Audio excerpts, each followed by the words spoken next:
All right, so we're a little bit late to the game, but we literally just watched the new Gran Turismo movie, and it was fire. Also, we saw our guy Orlando Bloom, who I haven't seen since Pirates of the Caribbean. But Yep.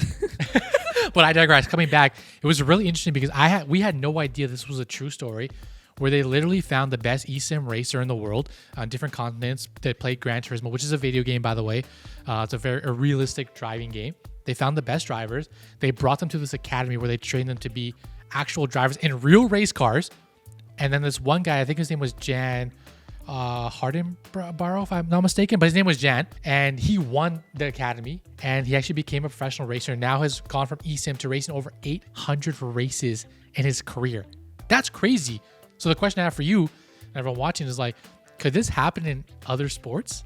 I feel like it's tougher to happen in other sports because I feel like driving is the only one where you can simulate, like you're sitting down.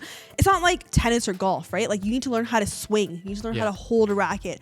I feel like in racing, in that kind of video game, like you have a steering wheel, you know how to maneuver the wheel, you know how to react to everything around you. Yeah. I don't know what other sport I can really see this in other than if it's like like in Wii Sports. When you're like playing, tennis, like that, or like bowling, you know what I mean? Like if you're just like flick the wrist, you're just like bowling that way. I don't even know if it. Look at him! Look at her! I don't think that would actually work. But so the eSIM thing, right? The racing, they were sitting. He wasn't just holding a controller. That's the thing, right? If he was holding the Xbox controller, I don't think he would translate. Remember, he had a custom racing chair. They had the pedals in front of them. They had gas and brake. They had the actual so it's very realistic. They had to throttle. They had to change gears. They had to.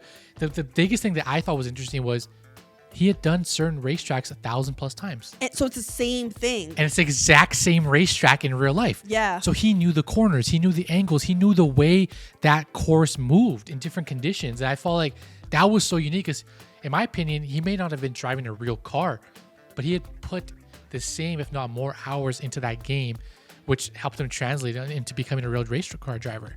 The only one that I can see this happening is like, what if you make the translation into F1? Like, yeah, that's the only racing. But it's still racing at the end of the day. Yeah. But in terms of another sport, comment down below. Let us know what you guys think. Can you see this happening in another sport? Don't forget, if y'all are on YouTube, please hit that like and subscribe button. We got a lot more content coming your way.